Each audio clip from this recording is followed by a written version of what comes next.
ఈరోజే దశ పాపహర దశమి. ఎంతో పవిత్రమైన విశేషమైన రోజు. ప్రతి సంవత్సరం జ్యేష్ఠ మాసంలోని శుక్లపక్ష దశమిని దశపాపహర దశమిగా సంబోధిస్తారు. ఈ రోజు ప్రత్యేకత ఏంటి అంటే, ఇదే రోజున గంగామాత అవతరించిందట. దశ పాపాలు అంటే 10 రకాలైన పాపాలు. గంగాదేవిని ఈ రోజున ఆరాధిస్తే అవన్నీ తొలగిపోతాయట. గంగాదేవి మహత్యం గురించి స్కాంద పురాణంలో వివరించడం జరిగింది.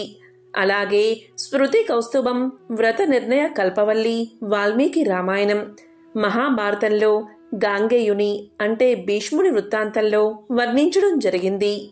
మరి ఎంతో విశేషమైన పవిత్రమైన ఈ రోజు ఈ కథను విన్నా, చదివినా, చెప్పినా, వినిపించినా జన్మల పాపాలు తొలగి కోటి జన్మల పుణ్యం వస్తుంది. సకల శుభాలు కలుగుతాయి. మరి ఆ కథ ఏంటో ఇప్పుడు ఈ వీడియోలో తెలుసుకుందాం. పూర్వకాలంలో ఒక అడవిలో ఒక తోడేలు నివసిస్తూ ఉండేది. అది దగ్గర ఉన్న గ్రామంలోకి వెళ్లి పిల్లల్ని ఎత్తుకుని వచ్చి తినేసేది. అలా ఒక అమ్మాయిని ఎత్తుకుని వచ్చింది. కాని ఆ పాపను చూస్తే దానికి చంపబుద్ధి కాలేదు. ముద్దుగా పెంచుకుంది. అడవిలోని తేనె పళ్ళు తినిపించి పెంచి పెద్ద చేసింది. ఆ అమ్మాయికి యుక్త వయసు వచ్చాక ఒక యువకుణ్ణి ఇచ్చి వివాహం చేసింది. కన్యాదానం చేసింది. ఆ కన్యాదాన ఫలం వల్ల ఆ తోడేలు మరుజన్మలో సగర చక్రవర్తిగా పుట్టింది. సగరుడు ఒకసారి కొలువుతీరి ఉండగా నారదుడు వచ్చి, నీవు పూర్వజన్మలో తోడేలువి, ఒక అమ్మాయిని చంపకుండా పెంచి కన్యాదానం చేశావు. ఆ పుణ్యఫలం వల్ల ఈ జన్మలో చక్రవర్తివై పుట్టావు అని తెలియచేశాడు. దానం చేసినందువల్లే చక్రవర్తిగా పుడితే చాలామంది ఆడపిల్లలకు పెళ్లిళ్లు చేస్తే ఇంకా ఎంత పుణ్యం వస్తుందో అని సగరుడు ఆలోచించి తనకి 60,000 మంది కన్యలు పుట్టాలని కోరుకుంటూ బ్రహ్మదేవుడి గురించి ఘోర తపస్సు చేయసాగాడు. సగరుడు 16,000 మంది కన్యలకు కన్యాదానం చేస్తే ఆ పుణ్యఫలం వల్ల అతనికి ఇంద్ర పదవి లభిస్తుందేమో అని, తన పదవికే మోసం వస్తుందేమో అని ఆలోచించాడు ఇంద్రుడు. దీంతో ఇంద్రుడు సరస్వతీదేవిని ప్రార్థించి సగరుడు బ్రహ్మదేవుణ్ణి వరం కోరుకునేటప్పుడు అతని నాలుకపై ఉండి 60,000 పుత్రికలు అనే బదులు పుత్రులు అనేటట్లుగా చేయమని కోరాడు సరస్వతీదేవిని. సరస్వతీదేవి అలాగే చేసింది. సగరుడి తపస్సుకు మెచ్చి బ్రహ్మ ప్రత్యక్షం అయ్యాడు. ఏం వరం కావాలో కోరుకోమన్నాడు. అప్పుడు సగరుడు బ్రహ్మదేవుడికి నమస్కారం చేసి, ఓ బ్రహ్మదేవా, నాకు 60,000 మంది పుత్రికలు కావాలి అని అడగకుండా 60,000 మంది పుత్రులు కావాలి అని అడుగుతాడు. సగరుడు తన పొరపాటు గుర్తించేసరికి ఆలస్యం అయిపోయింది. బ్రహ్మ అలాగే తదాస్తు అని చెప్పి మాయమైపోయాడు. సగరుడికి బ్రహ్మవరం ప్రకారంగా 60,000 మంది పుత్రులు జన్మించారు. వారంతా పెరిగి పెద్దవారైన తర్వాత సగరుడు ఇలా అనుకున్నాడు, నేను కన్యాదాన ఫలాన్ని పొందకపోతే ఏమీ అశ్వమేధ యాగం చేస్తాను అని నిర్ణయించుకున్నాడు. మళ్ళీ ఇంద్రుడు ఇలా అనుకున్నాడు, సగరుడు అశ్వమేధ యాగం చేస్తే ఆ పుణ్యఫలం వల్ల నా ఇంద్ర పదవికే మోసం వస్తుంది అని ఆలోచించాడు. దీంతో ఇంద్రుడు ఆ యాగాశ్వాన్ని దొంగలించి పాతాళంలోని ఒక గుహలో దాచాడు. అక్కడ కపిల మహర్షి తపస్సు చేసుకుంటూ ఉండేవాడు. ఆయనకి ఒక వరముంది. తన తపస్సు భగ్నం చేసిన వాళ్లను ఆయన కోపంతో చూస్తే ఎదుటివాళ్లు భస్మం అయిపోతారు. అశ్వం అపహరించబడితే దారుణమైన ఫలితాలు వస్తాయని ఆ యాగం నిర్వహిస్తున్న పండితులు చెబుతారు. అప్పుడా సగరుడు తన 60,000 మంది కొడుకులను పిలిచి, ఈ భూమి 60,000 యోజనాలు ఉంటుంది. కనుక మీరందరూ ఒక్కో యోజనాన్ని తవ్వండి, భూమి మొత్తాన్ని వెతకండని చెప్పి పంపాడు. వజ్రాలాంటి తమ గోలతో ఆ సగరులు భూమినంతా తవ్వడం ప్రారంభించారు. ఇది గమనించిన దేవతలు బ్రహ్మదేవుడి దగ్గరకు వెళ్లి, దేవా, సగరులు భూమిని తవ్వుతుంటే ప్రాణులన్నీ చనిపోతున్నాయి, ఏమి చెయ్యమంటారు అని అడిగారు. అప్పుడు బ్రహ్మదేవుడు ఇలా పలికాడు, మీరెవరూ కంగారు పడకండి. ఈ భూమంతా శ్రీ మహావిష్ణువుది, కనుక ఆయనే ఈ భూమిని రక్షించుకుంటాడు.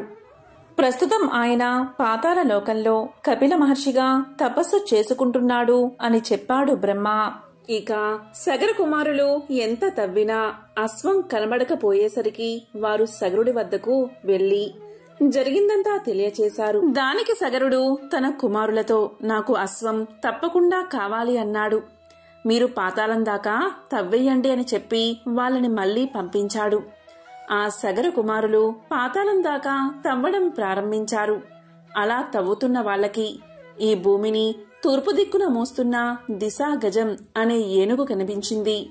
ఆ ఏనుగుకి ప్రదక్షిణ చేసి ముందుకు వెళ్ళగా వాళ్ళకి మహాపద్మం అనే ఏనుగు భూమిని దక్షిణ దిక్కున మోస్తూ కనిపించింది. అలాగే పడమర దిక్కున సామనసం అనే ఏనుగు, ఉత్తర దిక్కున భద్రము అనే ఏనుగు కనిపించింది. వాటికి ప్రదక్షిణ చేశారు. 4 దిక్కులలో గుర్రం ఎక్కడా కనబడలేదు. ఈసారి ఈశాన్యం వైపు తవ్వడం ప్రారంభించారు. అలా తవ్వగా వాళ్ళకి ఒక ఆశ్రమంలో సనాతనుడైన విష్ణు భగవానుడు కపిల మహర్షిగా తపస్సు చేసుకుంటూ కనబడ్డాడు. ఆయన పక్కనే యాగాశ్వం కూడా ఉంది. కాబట్టి ఈయనే మన గుర్రాన్ని దొంగలించాడని ఆ సగరులు భావించి ఆయన్ని కొట్టడానికి పరుగు తీశారు. వెంటనే ఆ కపిల మహర్షి ఒక హూంకారం చేసేసరికి ఆ 60,000 మంది సగరలు నేలమీద బూడిదై పడ్డారు. అసలు విషయం ఏంటి అంటే, సగర చక్రవర్తికి 2 భార్యలు. పెద్ద భార్యకు అసమంజసుడు అనే కుమారుడు జన్మించాడు. చిన్న భార్యకే ఈ 60,000 మంది కొడుకులు పుట్టారు. పెద్ద భార్య కొడుకైన అసమంజసుడికి అంశుమంతుడు అనే కొడుకు పుట్టాడు. అక్కడ పాతాళలోకంలో తన 60,000 మంది పుత్రులు బూడిద కుప్పలై పడి ఉన్నారు. యాగాశ్వం కోసం వెళ్లిన కొడుకులు ఎంతకూ తిరిగి రాకపోవడంతో మనవడైన అంశుమంతుణ్ణి పంపాడు సగరుడు. అంశుమంతుడు పాతాళంలో చితా భస్మపు గుట్టలను చూసి ఎంతో బాధపడ్డాడు. వారి ఆత్మలను ఊర్ధ్వలోకాలకు పంపాలని ఉదకం చిలకరించబోతుంటే అశరీరవాణి ఇలా పలికింది, అంశుమంతా, మామూలు జలంతో వారి ఆత్మలు ఊర్ధ్వలోకాలు చేరవు, పవిత్ర గంగాజలంతో మాత్రమే సద్గతి పొందుతాయి అంటూ పలికింది. దీంతో అంశుమంతుడు నిట్టూర్చి అక్కడ్నుంచి వెళ్లిపోయాడు. సగరుని తర్వాత అంశుమంతుడు రాజయ్యాడు. ఆ తరువాత దిలీపుడు రాజ్యాన్ని పాలించాడు. దిలీపుడు మరణించడంతో అతని కొడుకు భగీరథుడు పిన్న వయసులోనే రాజయ్యాడు. అప్పటి వరకు భస్మం అయిన రాజకుమారులకు సద్గతి కలగనేలేదు. చిన్నవాడైన భగీరథుడు తల్లి చెప్పగా విషయం తెలుసుకున్నాడు. పవిత్ర ఆకాశ గంగను భువికి తెస్తానని తల్లితో చెప్పాడు. రాజ్య పరిపాలనా బాధ్యతలను తన వంశజులకు అప్పగించి తాను సురగంగను భూకి తేవడానికి గాను 10,000 సంవత్సరాలు బ్రహ్మ గురించి ఘోర తపస్సు చేశాడు. అతని తపస్సుకు మెచ్చిన విరించి భగీరథునికి ప్రత్యక్షమయ్యాడు. పాతాళ లోకంలో ఉన్న తన పూర్వీకుల ప్రేతత్వం తొలగి అమరలోకం చేరేందుకు గాను అమరలోక వాసిని అయిన సురగంగను ఇలకు అనుమతించమని ప్రార్థించాడు భగీరథుడు. అందుకు సృష్టికర్త గంగ భూకేగే వరమిచ్చాడు. అందుకు సంతోషించిన భగీరథుడు గంగాదేవిని ప్రార్థన చేయగా సురగంగ ప్రత్యక్షమై బ్రహ్మదేవుడి సూచన మేరకు భూమి మీదకు రావడానికి సిద్ధమేనని, కాని తను ఆకాశం నుంచి కిందకు దూకేటప్పుడు కలిగే ఉధృతికి భూమి 2గా బద్దలవుతుందని చెప్పి తన్ని భరించగలిగే నాదుడెవరని అడిగి చిరునవ్వు నవ్వి అదృశ్యమైనది. అంతట భగీరథుడు మరలా బ్రహ్మ గురించి 10,000 సంవత్సరాలు ఘోర తపస్సు చేయగా అతని తపస్సుకు మెచ్చిన విధాత మరలా దర్శనమిచ్చి ఏం వరం కావాలి అని అడిగాడు. దానికి భగీరథుడు సురగంగను భరించగలిగే నాదుడెవరని ప్రశ్నించగా అందుకు విధాత ఇలా సమాధానం చెప్పాడు. ఈ 14 బోన బాండములలో సురగంగను భరించగలిగేవాడు ఒక్క పరమేశ్వరుడే. ఆమె అహాన్ని అదుపు చేయగలిగినవాడు ముక్కంటి ఒక్కడే అని సమాధానమిచ్చి అంతర్ధానమయ్యాడు. ఇక భగీరథుడు పట్టు విడవక ఇనుమడించిన దీక్షతో మరొక 10,000 సంవత్సరాలు పరమేశ్వరుడి గురించి ఘోర తపస్సు చేశాడు. భగీరథుని తపస్సుకు మెచ్చిన వాడై మహేశ్వరుడు దర్శనం ఇచ్చాడు. అతని ప్రార్థన మన్నించి గంగ తన తలపైకి దూకవచ్చని చెప్పాడు. చంద్రశేఖరుడు హిమోత్పర్వత అగ్రాన నిలిచి తన ముడివైచి ఉన్న తన జటాజూటాన్ని విదల్చి ఓరకంట దివి నుంచి భూని బద్దలు చేయగలను అన్న అహంతో ఉన్న గంగను చూసి చిరుమందహాసం చేశాడు. తన నడుముపై చేతులు ఉంచి నించున్న శంకరుణ్ణి పరిహాస దృష్టితో చూసిన గంగా ఉత్తుంగ తరంగాలతో వడితిరుగుతున్న సుడులతో మహోగ్రతులతో తనలోని మకరాలు మీనాలు కూర్మాలతో జలచరాలన్నిటితో సహా పరమేశ్వరుణ్ణి పాతాళానికి తొక్కాలి అన్న తిక్కతో ఆకాశమంతా పరుచుకున్న తన జలాలతో మహావేగంతో శివుడిపైకి ఉరికింది. అంతట పరమేశ్వరుడు చాపిన తన జటలను చుట్టి ఇంతటి గంగను తన జటలలో బంధించి వేశాడు. గంగ ఆకాశం నుంచి పడుతూనే ఉంది, శివుని జటలో తిరుగుతూనే ఉంది. వేల సంవత్సరాలు గడుస్తున్నాయి, కానీ కనీసం ఒక్క చుక్క గంగాజలమైన భూమిపై చిందలేదు. ఇంతటి తన శ్రమ తరువాత భువికి చేరిన గంగా శివుని జటలలో బందీ అవడం చూసిన భగీరథుడు గంగను విడిచి కరుణించమని మహేశ్వరుణ్ణి ప్రార్థించాడు. భక్తవరదుడైన భవుడు గంగను ఒక సన్నని పాయగా తన జటాజూటం నుంచి విడవగా గంగ భూమిని చేరింది. గంగను చూసి సంతోషించిన భగీరథుడు గంగను అనేక విధాలా స్తుతించాడు. ఇక గంగామాత భగీరథుడితో ఇలా పలికింది: నేను నీ వెంట వచ్చేటప్పుడు నీవు వెనక్కి తిరిగి చూడరాదు అన్న షరతును విధించింది. అంతటా మహా ఆనందంతో భగీరథుడు ముందుకు సాగాడు. గంగ అతన్ని అనుసరిస్తూ తన మార్గంలోని వాటిని తనలో కలుపుకుంటూ అంతకంతకు తన వేగాన్ని పరిమాణాన్ని విస్తరింపచేస్తూ భగీరథుని వెంట సాగింది. ఈ క్రమంలో తన మార్గంలో ఉన్న జహును మహర్షి ఆశ్రమాన్ని తన ఉత్తుంగ తరంగాలతో ముంచెత్తింది. దీంతో జహును మహర్షి కోపంతో తన ఆశ్రమాన్ని ధ్వంసం చేసిన గంగా నదిని తన యోగ శక్తితో ఔపాసన పట్టాడు. ఒక్కసారిగా తన్ని అనుసరిస్తున్న జలధారల గలగల సవడలు వినపడకపోయేసరికి వెనుతిరిగి చూసిన భగీరథుడు నిశ్చేష్టుడు అయ్యాడు. మహర్షి ద్వారా జరిగింది తెలుసుకున్న భగీరథుడు గంగని విడిచిపెట్టమని మహర్షిని పరిపరి విధాలా స్తుతించగా మహర్షి గంగను తన కుడి చెవి నుంచి విడిచిపెట్టాడు. జహ్ను మహర్షి నుంచి ఉద్భవించింది కాబట్టి గంగ జాహ్నవి అయ్యింది. గంగా భగీరథుణ్ణి అనుసరించి పాతాళ లోకం చేరి అతని పూర్వీకుల బూడిదలపై ప్రవహించి వారికి ఉత్తమ గతులను ప్రసాదించింది. గంగాదేవి పాతాళలోకం చేరడం వల్ల పాతాళ గంగ అయినది. భగీరథుడు మహాజ్ఞాని, పరోపకారానికి పెట్టింది పేరు, దీక్షకు సహనానికి ప్రతిరూపం. ఎంత కష్టాన్నైనా లెక్క చేయకుండా అనుకున్నది సాధించేవారిని భగీరథంతో పోలుస్తారు. ఎవరైనా కఠోర పరిశ్రమ చేసి దేన్నైనా సాధిస్తే భగీరథ ప్రయత్నం చేశారని చెప్పుకుంటాం. కారణం భగీరథుడు ఎంతో కష్టపడి దివి నుంచి గంగను భువికి తీసుకొచ్చాడు. పూర్వకాలంలో త్రేతాయుగంలో మధుర పట్టణంలో సోమశేఖరుడు అనే ఒక బ్రాహ్మణుడు ఉండేవాడు. అతను సకల శాస్త్రాలు చదివాడు, 4 వేదాలు నేర్చుకున్నాడు, వేదాంత విద్యా వివేకం సంపాదించాడు. అంతేకాదు అతను ఎల్లప్పుడూ సత్యాన్నే మాట్లాడతాడు. దయామయుడు. అతని భార్య పేరు విశాలాక్షి. ఈమె ఎంతో మంచి ప్రవర్తన కలిగి ఉండేది. శీలవతి, గుణవతి, మహాపతివ్రత. ఎల్లప్పుడూ భర్తనే దైవంగా భావించి పూజించేది. వారి దాంపత్యం చూసేవారికి కన్నుల పండుగగా ఉండేది. వీరు శ్రీ మహావిష్ణువును ఎంతో భక్తి శ్రద్ధలతో పూజించేవారు. ఇంటికి వచ్చిన అతిథి అభ్యాగతులకు చక్కగా సత్కారం చేసి భోజనం పెట్టి పంపేవారు. వారి గృహం భూలోక స్వర్గంలా ఉండేది. ఈ విధంగా వీరు ఆనందంగా కాలాన్ని గడుపుతూ ఉన్నారు. ఒకరోజు ఆ బ్రాహ్మణ దంపతులు మోక్షాన్ని పొందగోరి గంగాయాత్రకు పోవాలని నిర్ణయించుకుని అలా ప్రయాణమైపోయి అక్కడ కాశీ విశ్వేశ్వరుణ్ణి దర్శించుకుని కొన్ని రోజులు అక్కడ నివసించి పవిత్రమైన గంగా జలాన్ని తీసుకుని తిరుగు ప్రయాణాన్ని మొదలుపెట్టారు. ఆ దంపతులు తిరుగు ప్రయాణంలో వస్తూ ఉండగా మార్గమధ్యలో వారికి ఒక పురుషుడు కనిపించాడు. అతను ఒక పశ్చిమ దేశస్థుడు. అతని పేరు రత్నాకరుడు. వ్యాపార నిమిత్తమై సరుకులను ఎడ్ల బండిపై ఎక్కించుకుని పోతున్నాడు. అప్పుడు ఒక ఎద్దు అధిక బరువు వల్ల నడవలేక నిల్చుని ఉంది. అంతటా రత్నాకరుడు తన నౌకరుల్లో ఒకడైన కాలకల్పుణ్ణి చూసి ఎద్దును అదిలించమని హెచ్చరించాడు.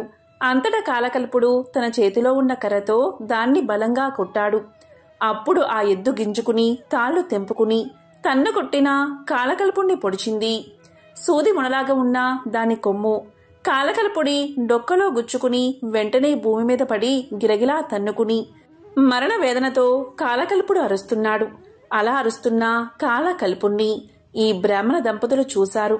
వెంటనే సోమశేఖరుడు అతని బాధను చూడలేక అతని దగ్గరకు వెళ్లి తన కలశంలో ఉన్న గంగాజలం కొంత అతని నోట్లో పోసి ఇంతకు ముందు విష్ణు పూజకు ఉపయోగించిన తులసీ దళాన్ని అతనిపై వేశాడు.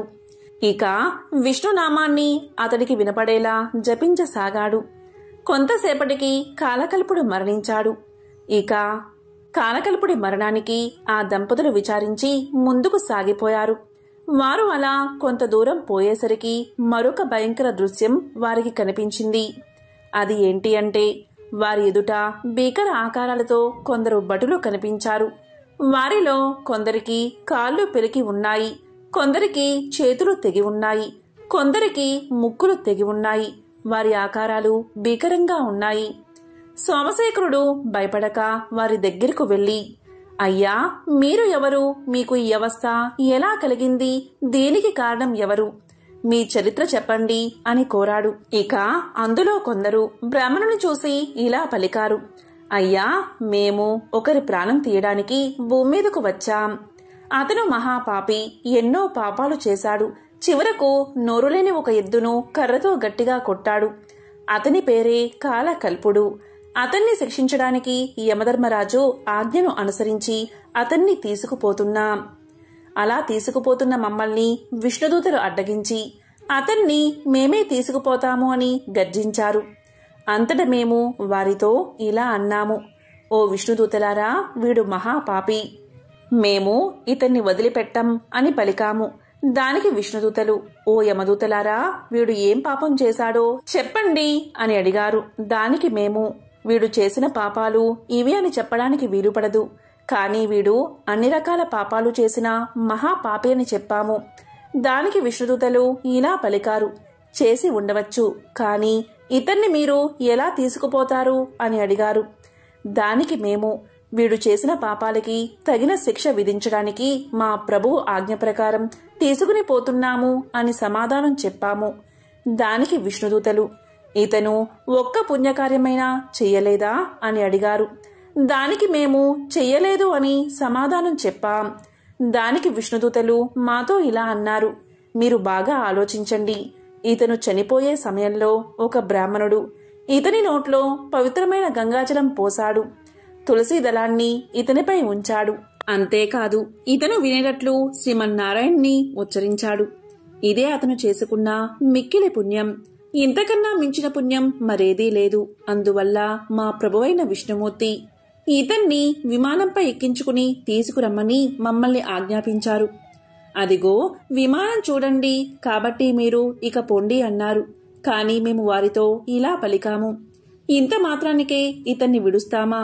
ఇతన్ని తీసుకురమ్మని మా ప్రభువైన యమధర్మరాజు ఆజ్ఞాపించాడు. ఆ మాటలను మేము అతిక్రమించలేము అన్నాము. దానికి విష్ణుదూతలు, సరే అయితే యుద్ధానికి సిద్ధం కండి. మిమ్మల్ని ఓడించి శ్రీ మహావిష్ణువు యొక్క ఆజ్ఞను నెరవేరుస్తాము అని చెప్పారు. ఆ విధంగా వారికి మాకు భీకర యుద్ధం జరిగింది. కాని వారందరూ మహాసూరులు.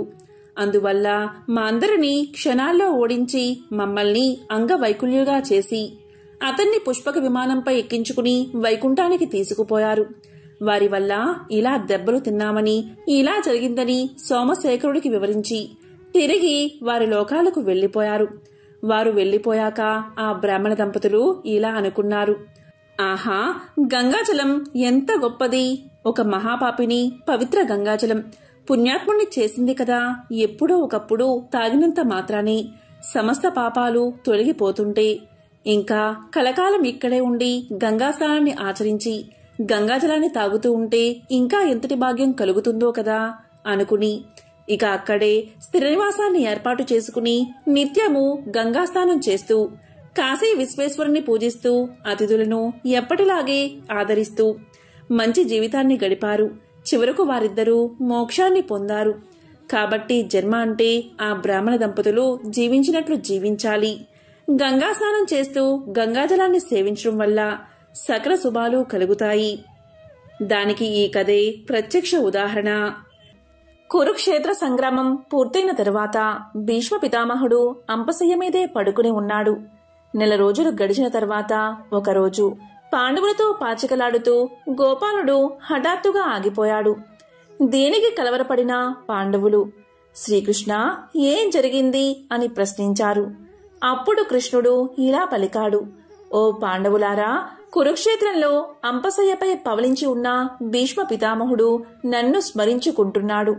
అందుకే నా మనసు అక్కడికి వెళ్లిపోయింది. మీరు కూడా నాతో రండి అని పలికాడు శ్రీకృష్ణుడు.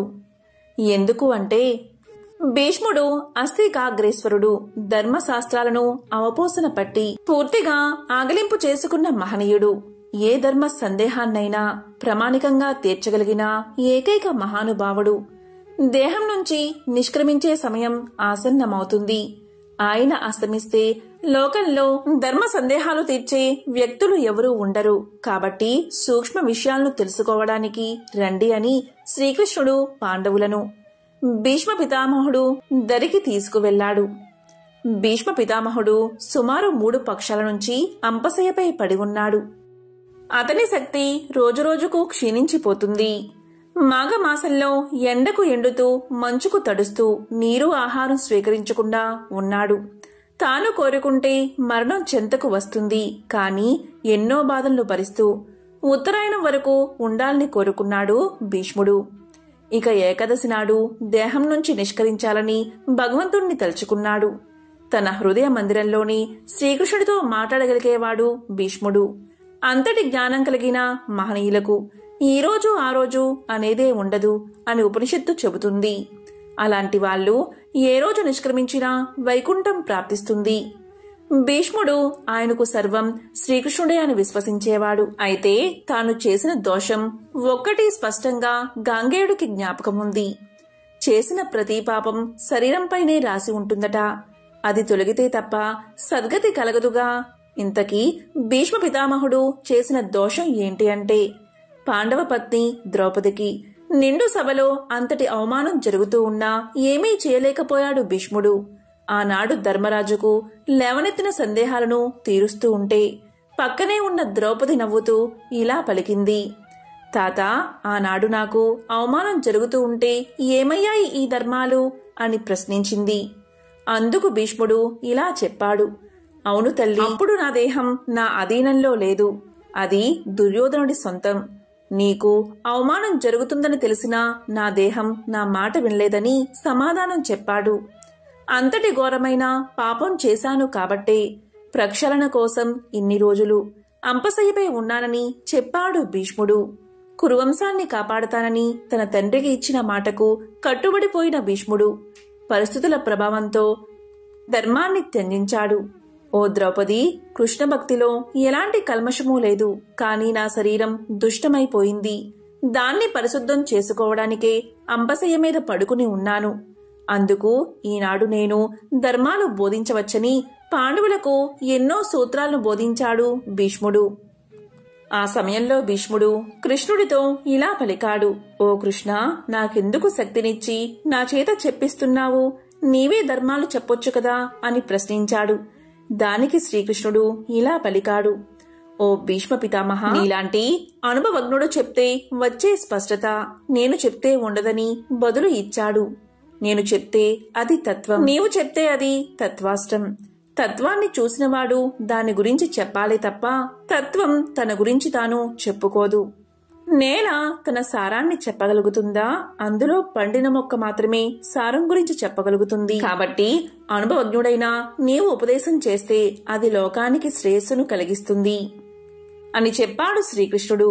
అందుకే భగవద్జ్ఞానం నేరుగా కాకుండా తత్వం తెలిసిన భీష్ముడి ద్వారా అది అందితే లోకాలకు హితమని ఆ జగన్నాటక సూత్రధారి భావించాడు.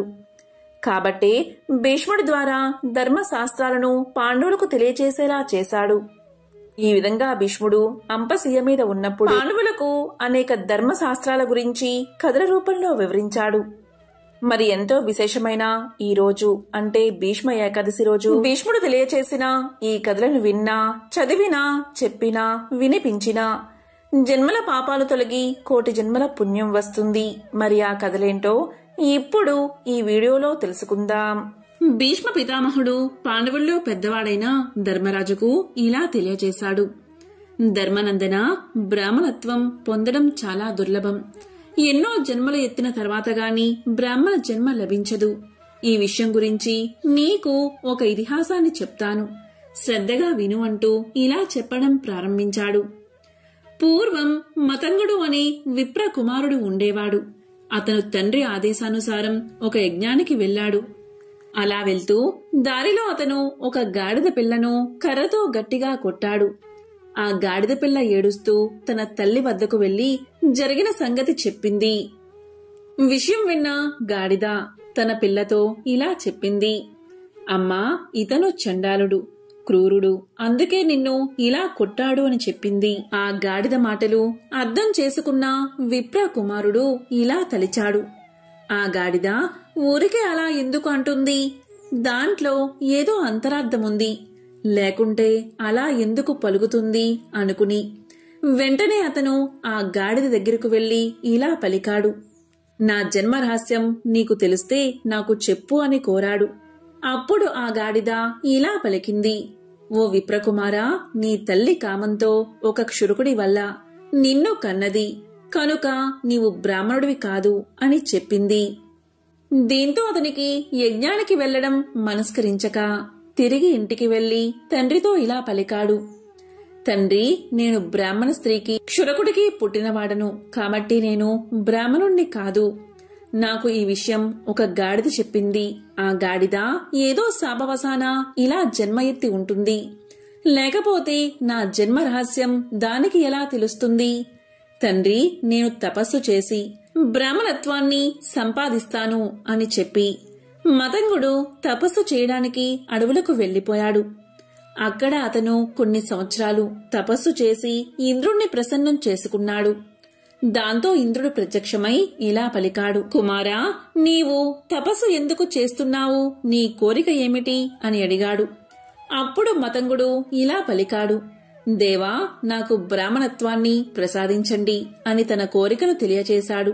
దానికి ఇంద్రుడు, కుమారా, బ్రాహ్మణత్వం మహత్తరమైనది, అది సులభంగా లభ్యమయ్యేది కాదు, కాబట్టి మరేదైనా వరాన్ని కోరుకో అన్నాడు. దానికి మతంగుడు, అయ్యా, నా కోరిక తీర్చడం మీకు కుదరదు, కాబట్టి మీరు వెళ్ళండి, నా తపస్సును నేను కొనసాగిస్తాను అన్నాడు. దీంతో ఇంద్రుడు అంతర్ధానమైపోయాడు. మళ్లీ మతంగుడు తపస్సు కొనసాగించాలని ఒంటి కాలు మీద నుంచుని 100 ఏళ్లు తపస్సు చేసి మళ్లీ ఇంద్రుణ్ణి ప్రత్యక్షం చేసుకున్నాడు. అప్పుడు ఇంద్రుడు మళ్లీ ప్రత్యక్షమై, కుమారా, నీవు పట్టు విడవకుండా ఇలా తపస్సు చేస్తున్నావు. ఈ సూర్యుడి వేడికి ఎవరైనా మరణిస్తారు. అసలు బ్రాహ్మణత్వం ఎలా సిద్ధిస్తుందో నీకు తెలుసా? ఇంతకంటే 10 రెట్లు తపస్సు చేస్తే గాని ఒక చండాలుడు శూద్రుడు కాలేడు. కాని అంతకంటే 100 రెట్ల తపస్సు చేస్తే శూద్రుడు వైశ్యుడు అవుతాడు. దానికంటే 1000 రెట్ల తపస్సు చేస్తే కాని వైశ్యుడు క్షత్రియుడు కాలేడు. దానికంటే 10,000 రెట్లు తపస్సు చేస్తే కాని క్షత్రియుడు దుర్మార్గుడైన బ్రాహ్మణుడు కాలేడు. దానికంటే 1,00,000 రెట్లు తపస్సు చేస్తే కాని దుర్మార్గుడైన బ్రాహ్మణుడు ఇంద్రియాలను మనస్సును జయించి సత్యం అహింసలను పాటించే బ్రాహ్మణుడు కాలేడు. అటువంటి బ్రాహ్మణత్వం తపస్సుకు వస్తుందా చెప్పు అని పలికాడు. ఒకవేళ బ్రాహ్మణ జన్మ పొందినా దాన్ని నిలబెట్టుకోవడం చాలా కష్టం. ఒక్కొక్క జీవుడు అనేక జన్మల తర్వాత కాని బ్రాహ్మణ జన్మ ఎత్తలేడు. అలా ఎత్తినా అతడు దాన్ని నిలబెట్టుకోలేడు. ధనవాంఛ, కామవాంఛతో సదాచారాన్ని వదిలి దుర్మార్గుడు అవుతాడు. తిరిగి బ్రాహ్మణ జన్మ రావడానికి ఎన్నో ఏళ్లు పడుతుంది. అటువంటి బ్రాహ్మణ జన్మకు నీవు తాపత్రయపడి వినాశాన్ని ఎందుకు కొని తెచ్చుకుంటున్నావు?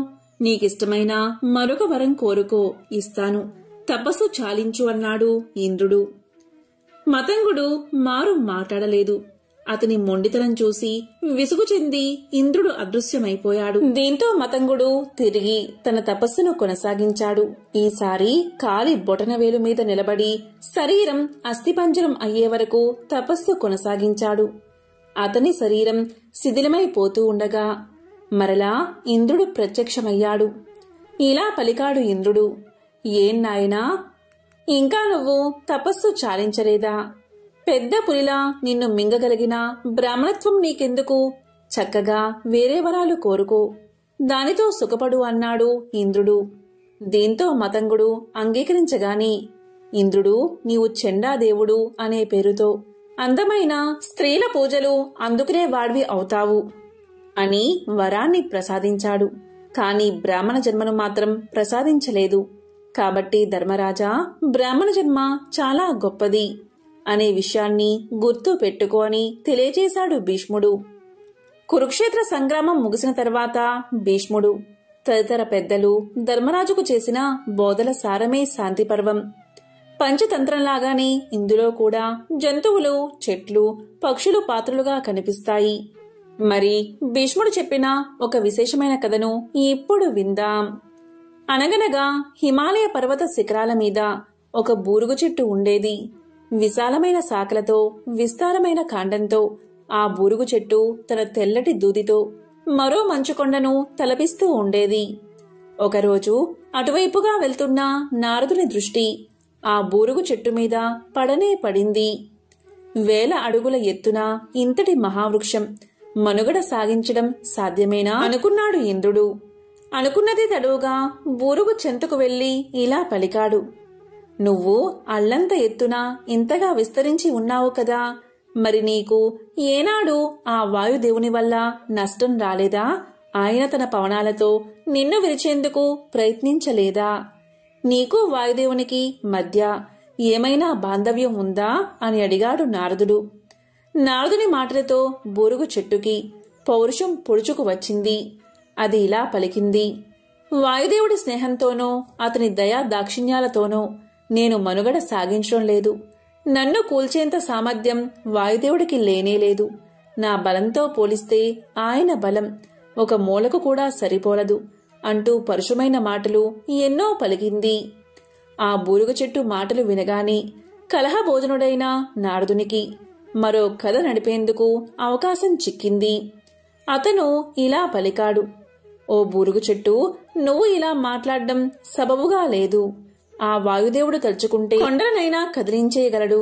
మరి నువ్వు ఇన్నేసి మాటలు అన్న విషయం తెలిస్తే ఆయన నీకు కీడు చేయక మానడు అంటూనే బూరుగు చెట్టు గర్వంతో వదిలిన మాటలన్నిటినీ పోసగుచ్చినట్లుగా వాయుదేవునికి చేరవేశాడు నారదుడు. బూరుగు చెట్టు తన్ని కించపరచడాన్ని వాయుదేవుడు సహించలేకపోయాడు.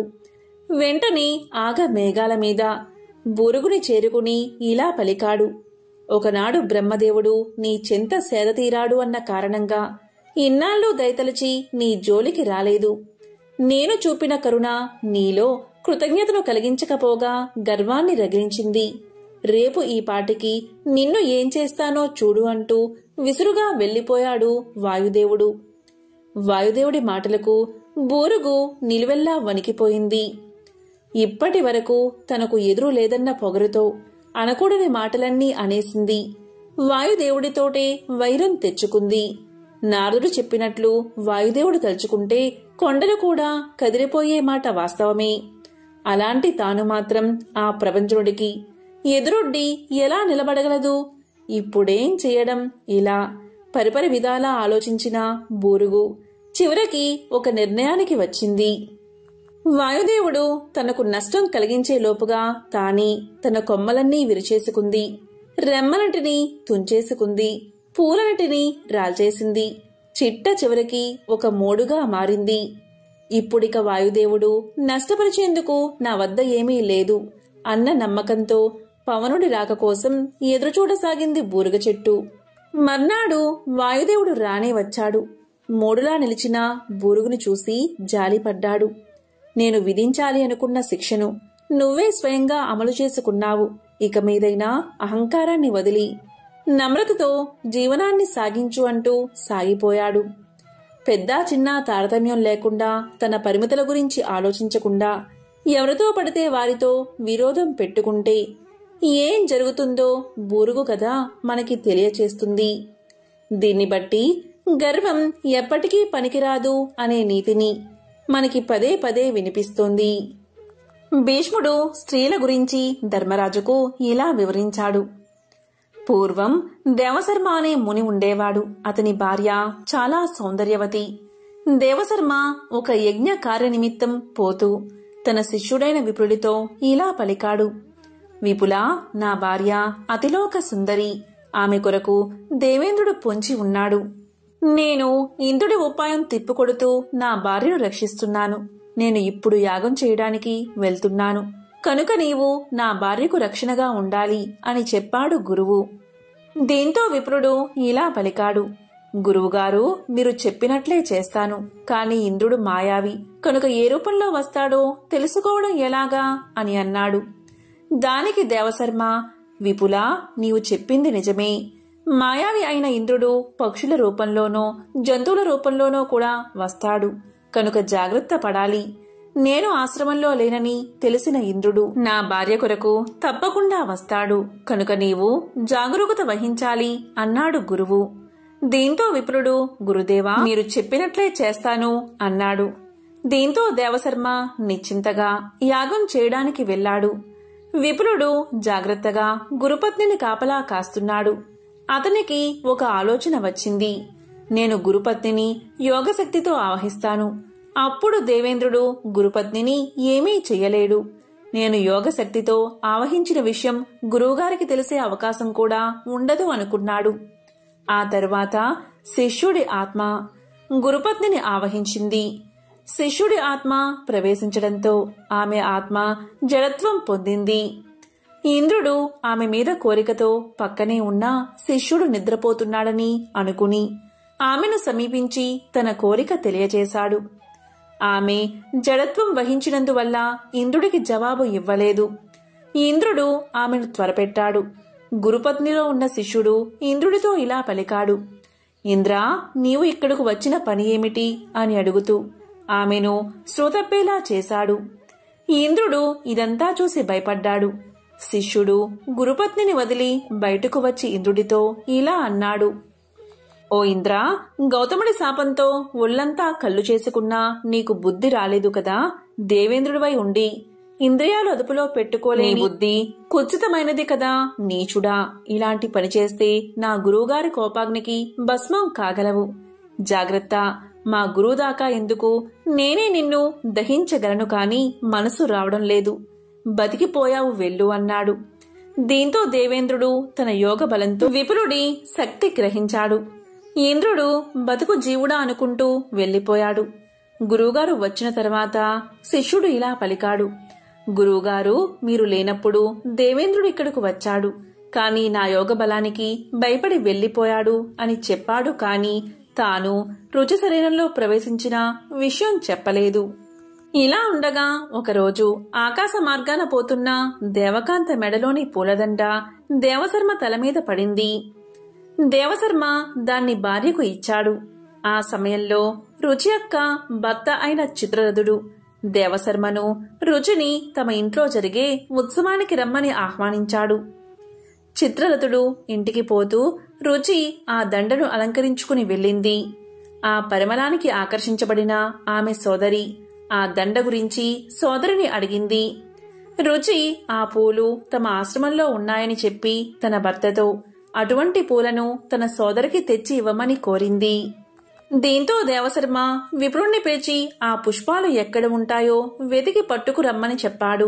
విప్రుడు తన యోగశక్తితో ఆ పుష్పాలు ఉన్న ప్రదేశం తెలుసుకుని ఆ పూలను తీసుకువస్తూ మార్గమధ్యలో ఇద్దరు స్త్రీ పురుషుల వాదన విన్నాడు. ఆ స్త్రీ, నాది తప్పైతే విప్రుడికి పరలోకంలో పట్టిన గతి నాకు పడుతుంది అన్నది. అప్పుడు విప్రుడు అది విని ముందుకు సాగాడు. ఇంకా మార్గంలో 6 జోదరులు ఆడుతూ మధ్యలో కలహించుకుంటున్నారు. అందులో ఒకడు, నాది తప్పైతే పరలోకంలో విప్రుడికి పట్టిన గతే నాకు పడుతుంది అన్నాడు.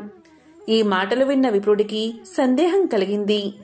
తాను చేసిన తప్పేమిటి? ఒకవేళ తాను గురువుగారు లేని సమయంలో గురుపత్ని శరీరంలో ప్రవేశించిన విషయం గురువుగారికి చెప్పలేదు కదా. అందువల్లే నాకు పాపం వచ్చిందో ఏమో అని తర్కించుకుంటూ గురువుగారిని చేరి ఆ పూలను సమర్పించాడు. విప్రుడు ఒంటరిగా ఉన్న సమయంలో గురువుగారు విప్రుడితో ఇలా పలికారు. విపులా, నీవు వచ్చే మార్గంలో 2 స్త్రీ పురుషులు 6 జోదరులు కనిపించారు కదా, వారు ఎవరో తెలుసా అని అడిగాడు. దాంతో విప్రుడు నాకెవరో తెలీదని చెప్పాడు. అప్పుడు గురువు ఇలా పలికాడు, నీవు నా భార్యను రక్షించడానికి నా భార్య శరీరంలో ప్రవేశించావు. అది పాపమని వారు అనుకున్నారు. నిజంగా అది పాపమని నేనే అనుకుంటే నీకు శాపం ఇచ్చేవాడిని, కాని వరాలు ఎందుకు ఇస్తాను? ఆ స్త్రీ పురుషులు పగలు రాత్రి, ఆ జోదరులు 6 ఋతువులు అని చెప్పాడు గురువు. గురువుగారి ఔదార్యానికి శిష్యుడు ఆశ్చర్యపోయాడు. గురువుగారు ఇంకా విప్రుడితో ఇలా పలికారు, రాత్రి పగలు 6 ఋతువులు మనుషులు చేసే మంచి పనులు చెడ్డ పనులను గమనిస్తూ ఉంటారు. కనుక మనం ఎవరికీ తెలియకుండా తప్పు చేయవచ్చని అనుకోవడం పొరపాటు. నీవు ఒక స్త్రీని రక్షించడానికి విఘ్నతతో చేసిన పని మంచిదే, కాని తప్పు కాదు. ఇలా చేసి నా గౌరవాన్ని కాపాడావు. అందుకని ఆ విషయం నాకు చెప్పక దాచడం పాపం కాదు అని చెప్పాడు గురువు. అని చెప్పి భీష్ముడు, ధర్మనందన, స్త్రీలలో అనేక విధాలు ఉంటారు. అందులో మంచివారు కులస్త్రీలు ఉంటారు. వారి వల్లే ఈ భూమి క్రమం తప్పక పరిభ్రమిస్తుంది. పాతివ్రత్యాన్ని పాటించే స్త్రీ దైవం లాంటిది. మానవుడికి ధర్మము, సుఖము, పేరు, ప్రతిష్టలు మంచి భార్య వల్ల లభిస్తాయి అండంలో ఏ విధమైన సందేహమూ లేదు అని భీష్ముడు ధర్మరాజుకు తెలియజేశాడు. పురాణాల కథన ప్రకారం ఈ గంగను భగీరథుడు భూమికి తీసుకొచ్చిన రోజే జ్యేష్ఠమాస శుక్లపక్ష దశమి, అంటే ఈ రోజే దశ పాపహార దశమి గంగావతరణం జరిగింది. ఈనాటి హస్త నక్షత్ర సమయంలో భగీరథుని తప ఫలితంగా శివుడి జటాజూటం నుంచి భూకి ఎత్తించింది గంగామాత. అందుకే ఈ రోజును దశ పాపహార దశమిగా చెబుతూ ఉంటారు. ఈ రోజుకి 10 రకాలైన పాపాలు తొలగించే శక్తి ఉందట. అంటే తెలిసి తెలియక పాపాలు చేయడం మానవ సహజం. అయితే మనం చేసింది పాపమని, దాని ద్వారా అశుభ ఫలితాలు పొందే ప్రమాదం ఉన్నదని గ్రహించి తెలుసుకోవడం గొప్ప ప్రయత్నం. అటువంటి అవకాశాన్ని కలిగించేదే దశ పాపహర దశమి వ్రతం. పరుషంగా మాట్లాడడం, అబద్ధాలు చెప్పడం, అసంబద్ధమైన మాటలు మాట్లాడడం, సమాజం వినలేని మాటలు మాట్లాడడం, ఈ 4 రకాల పాపాలు మాటల ద్వారా చేసేవి. తనది కాని ధనం, వస్తువులపై వ్యామోహం కలిగి ఉండడం, ఇతరులకు ఇబ్బంది కలిగించే పనులు చేయడం, ఇతరులకు చెడు చెయ్యాలి అనుకోవడం, ఈ 3 మానసికంగా చేసే పాపాలు. అర్హత లేనివానికి దానాలు ఇవ్వడం, శాస్త్రం ఒప్పని హింసను చేయడం, పరస్త్రీని లేదా పురుషుణ్ణి స్వీకరించడం, ఈ 3 శరీరంతో చేసే పాపాలు. మొత్తం ఇవి 10 పాపాలు. ఈ 10 పాపాలను సామాన్య మానవుడు నిత్య జీవితంలో చేసేందుకు ఎక్కువ అవకాశం ఉంది. అందుకనే ఆ 10 పాపాలు తొలగించుకోవడానికి దశ పాపహర దశమి వ్రతం ఆచరించాలి అని వ్రత నిర్ణయ కల్పవల్లి అనే గ్రంథం స్పష్టం చేస్తుంది. నదీ స్నానం అనేది ఈ వ్రతంలో ప్రధాన ఘట్టం. జ్యేష్ఠ శుద్ధ దశమి రోజు ఏ నదిలో స్నానం చేసినా విశేషమైన ఫలితం లభిస్తుంది. ముఖ్యంగా గంగా నదిలో స్నానం చేస్తే గొప్ప విశేషం. కాశీలోని దశాశ్వమేధ ఘాట్ దీనికి ప్రసిద్ధి. ఈ రోజు గంగా స్నానం పాపాలను తొలగిస్తుంది. గంగకు దగ్గరగా లేనివారు సమీపంలోని నది, చెరువు లేదా బావి దగ్గరకు వెళ్లి వ్రతాన్ని ఆచరించాలి. దశ పాపహర దశమి వ్రత విధానం స్కాంద పురాణంలో వివరించబడింది. ప్రతిమనందు గాని కలసమందు కాని గంగాదేవిని ఆవాహన చేసి పూజించాలి. తెల్లని వస్త్రాలు ఆ తల్లికి సమర్పించి గంగా స్తోత్రాన్ని పఠించాలి. ఆ తరువాత విష్ణుమూర్తిని గాని శివుణ్ణి కాని పూజించాలి. ఈ రోజున గంగా స్నానం చేయడం వల్ల ఆ పాపాలంటిని గంగాదేవి హరిస్తుందని స్కాంద పురాణం చెప్తుంది. వాస్తవానికి ఇది 10 రోజులు ఆచరించవలసిన వ్రతం. జ్యేష్ఠశుద్ధ పాడ్యమి నుంచి దశమి వరకు అనుష్ఠించాల్సి ఉంటుంది. అందరికీ ఇలా చేయడం కుదరదు కాబట్టి ఈ ఒక్క రోజైనా, అంటే ఈ దశమి రోజైనా ఇలా చేస్తే ఈ 10 రకాల పాపాలు తొలగిపోతాయి. ఈరోజు స్నానం చేసేటప్పుడు ఈ మంత్రాన్ని తప్పనిసరిగా పఠించండి. ఆ శ్లోకం ఏంటి అంటే, మమ ఏతజ్జన్మ జన్మాంతర సముద్భూత దశవిధ పాపక్షయద్వారా శ్రీ పరమేశ్వర ప్రీత్యర్థం దశహర మహాపర్వ నిమిత్తం స్నానమహం కరిష్యే అని సంకల్పం చెప్పుకుని స్నానం చేయండి.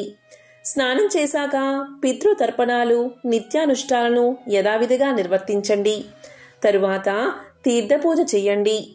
పూజలో నమః శివాయై నారాయణ్యై దశపాపహరాయై గంగాయై అనే మంత్రాన్ని చదువుతూ నారాయణుణ్ణి, రుద్రుణ్ణి, బ్రహ్మను, సూర్యుణ్ణి, భగీరథుణ్ణి, హిమవంతుణ్ణి ఆవాహన చేసి షోడశోపచారాలతో పూజించాలని శాస్త్రవచనం.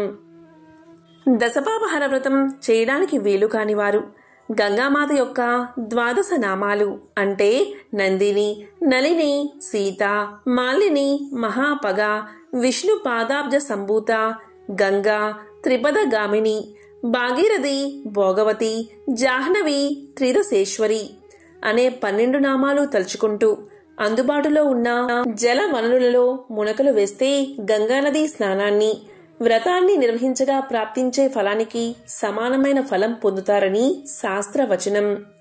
దశపాపహర వ్రతం చేసిన నాడు స్కాంద పురాణాయుక్తంగా గంగాస్తవం చేస్తూ గంగలో స్నానం చేసిన సకల సౌభాగ్యాలతో పాటు అష్టైశ్వర్యాలను గంగామాత అనుగ్రహిస్తుందని, ఇహలోక సుఖాలతో పాటు మోక్షం కూడా లభిస్తుందని స్కాంద పురాణ వచనం.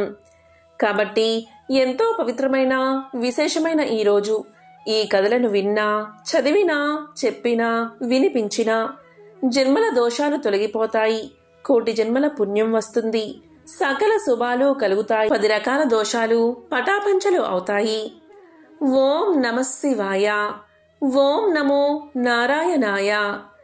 ఓం శ్రీ మాత్రే నమః.